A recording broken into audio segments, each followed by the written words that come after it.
Don't work for money. Jangan hanya bekerja untuk uang. Atau kita berbisnis fokusnya kepada uang. Ya, hati-hati. Cinta uang adalah akar dari segala kejahatan. Cinta uang adalah akar dari segala kejahatan. Bukan uang, ya. Uang itu netral, tapi cinta uang adalah akar dari segala kejahatan. Ya, saya fokusnya adalah don't work for money. Jangan bekerja untuk uang. Tapi let money works for you. Biarkanlah uang bekerja untuk Anda. Anda mau bekerja untuk uang atau uang yang bekerja untuk Anda? Anda tidur, uangnya masuk. Anda jalan-jalan, uangnya masuk. Anda pergi-pergi, uang juga masuk. Mau nggak seperti itu? Mau. Wah, coach, it seems too good to be true. Terlalu baik kayaknya untuk jadi sesuatu yang nyata. Hati-hati. Kalau Anda berpikir seperti itu, bisa jadi mungkin susah. Karena terlalu baik, kayaknya saya nggak seperti itu deh. Kayaknya saya nggak bisa deh seperti itu. Nah, hati-hati. Itu your belief system. Pemikiran kita, keyakinan kita. Kita percaya nggak bahwa kita bisa punya bisnis yang uangnya bekerja untuk saya? Bahkan saya tidur, saya berjalan-jalan dengan keluarga, saya main-main dengan teman-teman saya, uang tetap datang, uang tetap masuk, dan bisnis berjalan dengan baik. Amin kalau bisa terjadi. Siapa yang mau punya bisnis seperti itu? Yang mau katakan di bawah, saya. Nah, gitu ya. Oke, good. So, intinya Anda mau nggak punya bisnis yang bukan Anda yang bekerja untuk money? Anda setiap hari sibuk, kerja keras dari pagi sampai malam gitu kan. Kadang-kadang shift 3, shift 1 dari jam 8 sampai jam 5, lalu istirahat sebentar, jam setengah 7 sampai jam 9 kerja lagi, istirahat lagi jam setengah 11 sampai jam 1 malam kerja lagi. Berarti shift 3. Ya, berarti 3 shift Anda sendiri. Ya, capek dong kayak gitu. Ya nggak? Ini kalau di pabrik aja 3 shift 3 orang. Anda 3 shift 3 sendiri. Capek. Ya, tentunya tidak mau seperti itu. Anda ingin agar Anda bekerja, ya betul, Anda membangun bisnis Anda, tapi nantinya Anda bisa punya bisnis yang menghasilkan buat Anda. Anda bisa punya yang namanya financial freedom. Kebebasan secara finansial. Artinya saya tidak harus bekerja di bisnis saya pun, bisnis saya bisa jalan dengan sistem autopilot yang baik. Mau nggak seperti itu? Ya mau, coach. Ya udah, yuk. Caranya gimana? Konsepnya dulu. Do you want your business that you can create the system so that money works for you? Uang yang bekerja untuk Anda, bukan Anda yang terus-terusan bekerja untuk uang. Kalau Anda nggak datang ke kantor, tidak ada uang. Kalau Anda tidak jualan, Anda tidak dapat uang. Hati-hati bisa seperti itu, ya. Artinya bagus sih Anda kerja keras, tapi lama-lama tidak bisa seperti itu. Kenapa? Karena Anda makin lelah, Anda makin capek, dan bisnisnya sangat mengandalkan Anda. Nggak bisa begitu. Maka harus buat sistem, harus buat satu konsep yang jelas, harus membangun bisnis yang mendasarkan adalah supaya money-nya bisa bekerja untuk Anda. Ya, oke. So, gimana caranya, coach? Nah, ini dari Robert Kiyosaki, ya, salah satu guru besar saya, mentor saya, dan saya sudah pernah ketemu langsung ikut seminar beliau di Singapura salah satunya, dan saya bersyukur bisa ketemu dengan Robert Kiyosaki, om saya, gitu kan. Saya sebut dia om saya, kenapa? Karena dia membuka mindset saya sehingga saya bisa berpikir lebih berbeda. Ya, berpikir lebih kaya. Kaya bukan berarti secara finansial saja, tapi kaya dalam hal wawasan, ilmu, pengetahuan, dan juga skill, ya. Nah, kalau kita bicara, ini Om Robert bilang begini, kita bisa saja bekerja sebagai employee. Saya dulu bekerja sebagai employee, sebagai karyawan di satu perusahaan. Saya bekerja dengan waktu saya, dengan tenaga saya, dan pikiran saya untuk mendapatkan uang. Salah nggak? Nggak salah. Kalau Anda memang suka di sana, Anda punya passion di sana, dan Anda merasa bahagia, keluarga Anda support, ya sudah, is okay. Ya, atau Anda jadi self-employed. Saya sebagai profesional, saya juga bisa misalnya menjadi guru, atau saya jadi dokter gitu kan, atau saya menjadi musician, atau saya menjadi seorang fotografer, self-employed. Jadi saya punya bisnis sampingan, atau saya bekerja berdasarkan misalnya ada panggilan atau project dan sebagainya, saya bekerja di situ sebagai seorang self-employed. Salah nggak? Nggak salah. Ya, kalau self-employed ya berarti saya juga sama dengan bekerja. Intinya tapi kalau bekerja saya ada bos. Ya, tapi kalau saya self-employed, bosnya saya sendiri. Jadi saya mau kerja ya gimana saya nggak kerja ya gimana saya juga. Tapi kalau saya nggak kerja ya uangnya nggak masuk. Jadi dua-duanya ini sama-sama bekerja untuk uang. Nah, ternyata Om Robert bilang gini, kamu itu bisa pindah. Ya, nggak cuma di sini aja, bisa pindah kuadran. Yaitu yang S bisa pindah ke sini. Namanya B. Ya, ini very basic sekali. Bisnis. Jadi kita dari self-employed, ya, punya bisnis sendiri ataupun kita bekerja sendiri tapi tanpa ada atasan kita, ya atasannya kita sendiri gitu kan. Nah, kita jadi bisa punya bisnis. Emang bedanya apa, coach, self-employed dengan punya bisnis? Ya, bedanya kalau kita self-employed kan kita bener-bener ngandalin kita semua yang kita kerjain sendiri, ya kan. Kita masak sendiri kalau kita kue tiaw kan, tukang kue tiaw misalnya gitu kan, atau tukang bubur, kita masak sendiri, kita beli bahan ke pasar sendiri, kita potong-potong sendiri, kita siapin semuanya peralatan sendiri, ya kan. Segalanya sendiri, hitung uang sendiri, semua deh sendiri. Ya, capek sendiri juga. Tapi ya udah, ya kita bisa dengan semangat kita kan, wah ini bisnis saya nih, ya boleh aja self-employed. Tapi kalau bisnis, bedanya adalah Anda create sebuah sistem manajemen sehingga semua tidak perlu sama Anda. Mungkin Anda nggak usah turun langsung lagi masak kue tiaunya atau langsung masak bubur sendiri, nggak usah. Ada tim Anda yang bantuin, mungkin ada sistem yang membantu Anda sehingga nggak usah semua sama Anda, gitu kan. Beberapa customer bisa dihandle sama sales. Kemungkinan besar Anda punya tim sales yang langsung menangani customer. Sehingga Anda tidak perlu datangin customer satu-satu, ada tim sales Anda yang datengin. Ada tim sales Anda yang jawabin beberapa leads yang masuk dari Instagram ataupun dari marketplace misalnya seperti itu. Anda create sistemnya.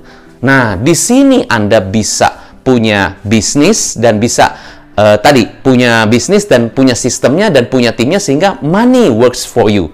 Bukan you work for money. Ini you work for money. Ini money works for you. Ya, ini nggak salah loh. Ya, saya tidak bilang Anda salah sebagai seorang profesional. Nggak. Ya, dan saya juga tidak menyalahkan kalau Anda memang suka kerja sendiri. It's okay. Tapi saya berpikir kalau ada satu kendaraan yang membuat saya bisa membuat money works for me, saya tidak usah harus di sana terus, dan uangnya bekerja untuk saya, ya saya mau dong. Ya, Anda mau nggak? Ya mau dong. Dan mau nggak Anda satu bisa punya passion Anda misalnya sebagai profesional fotografer atau videografer, tapi Anda juga punya bisnis yang menghasilkan income buat Anda. Dua-duanya kalau bisa, active income dan passive income. Boleh nggak? Ya boleh. Ya. Nah, ternyata bisa naik lagi ke namanya investor. Jadi artinya Anda sudah punya bisnis yang menghasilkan, sekarang Anda punya cash flow, Anda invest ke beberapa bisnis lain yang Anda tidak perlu harus terjun sampai di operationalnya. Anda bisa hire tim, ataupun Anda bisa kerjasama, partnering, atau gimana pun. Ya, sistemnya bisa tergantung Anda, tapi Anda bisa mendapatkan cash flow, pemasukan income dari profit sharing, ataupun dari royalty, atau apapun. Anda invest. Ya, Anda punya franchise, Anda invest, ya, tidak perlu harus turun sampai di operational karena Anda sudah bisa bangun bisnis Anda sendiri dengan sistem. Nah, saran saya kalau Anda belum bisa bangun sistem dan bisnis Anda, jangan langsung ke investor. Kenapa? Beda, langkahnya beda. Ada cara-cara harus Anda perhatikan, ya. Nah, jadi ini satu konsep mindset. Di sini mungkin Anda bekerja untuk uang, tapi begitu pindah ke sini, ya uang bisa bekerja untuk Anda. Tapi coach, kenyataannya tidak semudah apa yang ditulis seperti ini. Ya memang saya tahu. Ya, Om Robert tidak bilang bahwa waktu pindah ke sini tuh langsung pindah. No, it's not easy. Ya, bisnis tidak mudah, tapi ada caranya untuk pindah ke sini. Dan untuk ngebangun bisnis ini bisa jadi sistem, ada langkah-langkahnya. Ya, Om Robert tidak bilang sedetail itu, tapi poinnya adalah benar banget bahwa begitu kita pindah ke sini, kita bisa punya satu option untuk punya bisnis atau kendaraan yang bisa menghasilkan bisnis sistem tersebut sehingga uangnya bisa datang tanpa harus Anda terjun di operational, bisa mendapatkan financial freedom, bahkan bukan hanya financial freedom, time freedom. Anda bebas waktu dan bebas keuangan. Mau nggak? Yang mau katakan saya. Seru ya? Oke. Memang tidak mudah, tapi bisa ada opsi. Zaman sekarang kita bisa mulai. Anda misalnya mulai sebagai seorang reseller atau dropshipper. Nantinya Anda bisa punya sistem, punya tim, yang nantinya bisa dari reseller itu bisa punya distributor atau agen, yang dimana ada sistemnya, sehingga nggak usah harus Anda terus yang melakukan penjualan atau menangani customer. Nah, itu kan udah mulai ke bisnis. Ada caranya. Ya, ke sini ada caranya. Ya. Nah, tapi seru ya? Nah, seru. Jadi, kalau saya bicara bisnis, karena saya bisnis coach, ya, dan saya pun punya bisnis yang sudah berjalan dengan sistem autopilot, ya, dan tentunya saya bersyukur untuk itu karena saya sudah membangun sistemnya, sudah membangun timnya sehingga bisnisnya bisa berjalan by system. Nah, kalau saya ringkas lagi supaya Anda bisa mendapatkan sebuah pemahaman mengenai bisnis, ya, bisnis itu ada 4 marketing, 4 fundamental, marketing, sales, operational, finance, dan didukung oleh fundamental tim, ya. Anda di bisnis Anda, apapun bisnis Anda, 4 fundamental ini harus Anda kuatkan. Kalau Anda kasih skor, marketing Anda 1-10 berapa, sales 1-10 berapa, operation 1-10 berapa, finance 1-10 berapa, 10 itu bagus, 1 jelek gitu kan. Tim Anda 1-10 berapa, Anda bisa nilai. Ya, nah ini 4 atau 5 faktor ini penentu bagaimana bisnis Anda bisa menghasilkan tadi sistem yang membuat uang yang bekerja untuk Anda. Kalau Anda ini semua nilainya masih di bawah ya, mungkin di bawah 5, berarti Anda masih bekerja di bisnis Anda sendiri. Ya, bisa jadi Anda bekerja untuk uang di bisnis Anda sendiri. Mungkin Anda sendiri nggak dapat uang. Coach, saya udah bekerja capek nih dari pagi sampai sore sampai malam, bahkan saya aja nggak ngambil gaji, Coach. Gajinya saya buat karyawan semua, dan karyawan bisa pulang, Coach. Jam 5 pagi jam 5 sore dia udah pulang. Saya masih harus kerja. Saya masih beres-beres, masih harus pikirin besok omsetnya gimana, strategi gimana. Tim saya udah pada pulang, Coach. Ya, jadi saya malah nggak ngambil gaji, padahal saya bekerja keras di bisnis saya sendiri, ya, tapi tim saya udah bisa pulang. Nah, berarti ada yang salah. Ya, bisa jadi Anda terus-terusan di bisnis Anda, ya, hamsterpreneur, seperti lingkaran terus berputar-putar begitu, sementara Anda bekerja untuk uang di bisnis Anda sendiri. Padahal sebetulnya kalau Anda tahu cara bangunnya, Anda bisa membangun bisnis itu sehingga bisnisnya justru bisa mendatangkan uang untuk Anda, dan bahkan Anda nggak usah di sana, bisnisnya datang. Contoh, banyak contohnya, ya banyak sekali gitu kan. Kita nggak usah ada di sana kok. Coba Anda lihat sebuah perusahaan perkakas gitu kan, salah satu perusahaan perkakas di Indonesia yang di mana-mana cabangnya, itu kan ownernya nggak di sana, berjalan by system. Ownernya di mana? Ya mungkin lagi di rumah, lagi main golf, lagi di helikopter kali begitu, mungkin kan, tapi bisnisnya jalan. Ya, jadi ownernya nggak usah harus di sana. Kalau kita bangun dengan benar. Nah, makanya saya selalu highlight begini kepada Anda. Ya, nah, 5 fungsi ini sangat penting. Apa fungsi masing-masing ini? Ya, Anda harus tahu. Jadi jangan sampai Anda sibuk terus di bisnis, ya. Ibaratnya kalau Anda sibuk di bisnis seperti ibaratnya Anda dalam sebuah kapal bisnis Anda, tapi Anda masuk di dalam kapal tersebut, Anda di dalam bisnis. Anda jarang-jarang duduk di kursi kapten dan melihat bisnis dari atas. Jarang on the business. Anda kebanyakan in the business. Maka kalau in the business kita nggak tahu masalahnya di mana. Semuanya kayaknya masih dikerjain sendiri. Nah, tapi kalau kita lihat on the business, kita bisa lihat marketing itu apa sih? Ini di atas ini ya. Ini 1 roda, ini 2 roda nih, ya. Bisnis itu harus dua-duanya muter. Ya. Marketing and sales. Jadi maksudnya gimana, Coach? Marketing and sales itu yang mendatangkan mesin, yang mendatangkan calon customer masuk ke dalam bisnis Anda. Anda creating, ya, menciptakan calon customer yang masuk ke dalam bisnis Anda. Itu marketing. Memang ada banyak strategi marketing. Anda bisa nonton video saya, tapi saya cuma ringkas buat Anda adalah marketing tujuannya supaya menciptakan leads masuk ke bisnis Anda. Apapun itu, ya, salah satunya YouTube channel itu mendatangkan orang-orang yang datang ke bisnis Anda. Gara-gara mereka nonton YouTube-nya Anda, orang banyak nanya, orang banyak subscribe, dan mungkin nanya ke WA. Itu berarti Anda punya satu sistem menciptakan leads masuk. Anda punya Instagramnya Anda optimasikan, mendatangkan leads yang masuk, gitu kan? Anda pakai influencer, gara-gara influencernya review produk Anda dapat awareness, Anda ada orang-orang yang nanya, itu berarti mendatangkan leads ke bisnis Anda. Gitu ya, Anda pasang promosi, ya, iklan. Dari iklan itu mendatangkan orang yang datang ke bisnis Anda, orang baru atau calon customer baru. Itu namanya leads yang masuk. Itu marketing. Anda buka pameran, ya, pameran secara online bisa, atau Anda ikutan pameran offline. Dari situ banyak yang nanya, itu Anda mendatangkan leads masuk ke bisnis Anda. Anda kerjasama, Anda salon bekerjasama dengan misalnya agen properti, ya, sama-sama kerjasama. Jadi yang agen propertinya bisa promoin salon Anda, salonnya bisa promoin agen propertinya, sama-sama kerjasama, mendatangkan leads. Itu marketing, ya. Jadi apa strategi Anda di bisnis Anda yang mendatangkan leads masuk, ya? Coach, misalnya contoh, saya punya bisnis skincare nih, Coach, ya. Saya sudah pasang endorse, saya berani bayar beberapa influencer yang cukup mahal. Tapi setelah saya bayar mahal, memang sih saya dapat beberapa leads yang masuk, betul. Tapi leads-nya itu bukan leads yang tepat untuk saya. Memang awareness-nya bagus, yang nanya banyak. Tapi begitu kita follow up oleh CS, ternyata mereka bukan qualified leads. Nah, berarti Anda bisa jadi salah pilih influencer. Tidak semua influencer mungkin cocok dengan bisnis Anda, ya kan? Memang banyak influencer bisa Anda pilih, itu salah satu strategi marketing, ya. Banyak influencer, banyak banget. Yang kita bisa bayar juga banyak. Tapi pertanyaannya adalah, apakah dia orang yang tepat? Apakah dia orang yang setipe dengan target marketnya saya, gitu kan? Bisa jadi Anda bayar influencer memang bagus secara rating, bagus secara engagement, tapi mungkin untuk bisnis Anda bukan qualified leads yang masuk. Artinya bukan orang-orang yang tepat untuk bisa beli produk Anda. Begitu di follow up sama CS, taunya nggak tepat gimana coach? Begitu di follow up sama CS bilang, aduh kayaknya nggak masuk budget aku deh, kayaknya bukan ini deh, dan sebagainya. Ya, akhirnya leads yang masuk banyak, tapi tidak bisa terkonversi jadi penjualan. Sales. Bisa jadi. Ya, maka harus pilih target marketnya siapa coach, ya itu. Jadi itu Anda mesti tahu target marketnya siapa, spesifiknya kemana, menengah ke bawahnya seperti apa, seperti gimana. Anda mesti benar-benar terobsesi sama target market Anda supaya Anda benar-benar bisa tahu influencer yang mana yang cocok untuk bisnis Anda, gitu kan. Skincare contohnya untuk seperti apa ya, yang mana target spesifiknya market Anda ya, bisa wanita seperti apa, pekerjaannya gimana, kesehariannya gimana, itu kan harus jelas. Mereka nonton film apa, mereka nonton YouTube apa, mereka nonton TV, channelnya channel apa, channel RCTV, channel RCTI, atau apa yang mereka nonton. Nah, berarti influencer yang tepat siapa? Nah, itu contoh, itu marketing ya. Kita kalau banyak ngomong banyak sekali. Nah, setelah itu sales. Bagaimana cara Anda mengkonversi dari calon customer yang nanya menjadi customer?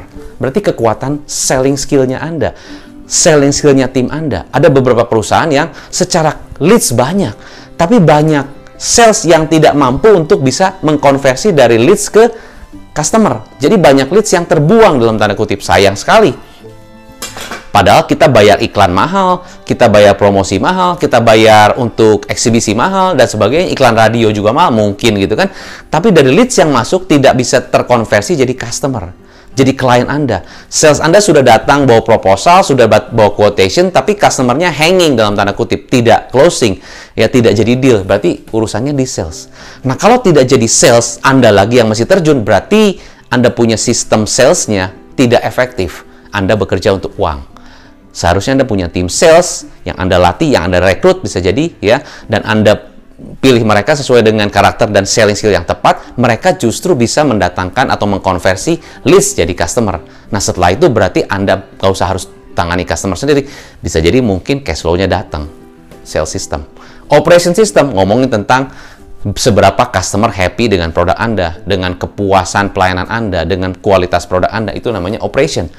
Operation juga bisa berarti satu diferensiasi yang diangkat di dalam bisnis Anda. Anda punya satu kedai kopi gitu kan. Kedai kopi Anda punya filosofi apa, punya makna apa, punya hal apa yang berbeda dibandingkan kedai kopi yang lain. Nah, itu bisa jadi operational system. Dimana kalau operational sistemnya berbeda, mungkin bisa jadi customer akan suka datang ke tempat kopi Anda gitu kan, atau kedai kopi Anda, bukan hanya sekedar minum kopi. Misalnya mereka datang terus karena mereka senang, ya kalau zaman sekarang PPKM mungkin mereka nggak datang ke sana, ya mungkin sesekali aja, ya tapi mungkin pada saat mereka beli atau apa ada suasana yang berbeda, bukan hanya suasana saja, mungkin ada sesuatu diferensiasi yang berbeda yang mereka melihat ini bukan seperti di another coffee shop gitu kan. Ada sesuatu yang berbeda. Nah, itu operational juga. Ya, diferensiasi. Ya, saya sudah bahas mengenai diferensiasi di video sebelumnya. Lalu finance, bicara mengenai profitability, bicara mengenai cash flow. Nah, ini. Lalu tim Anda, seberapa tim Anda juga bisa membantu Anda justru supaya bisnis Anda bisa mendapatkan hasil atau income, dan money works for you, bukan you always work for money. Nah, hati-hati tim Anda.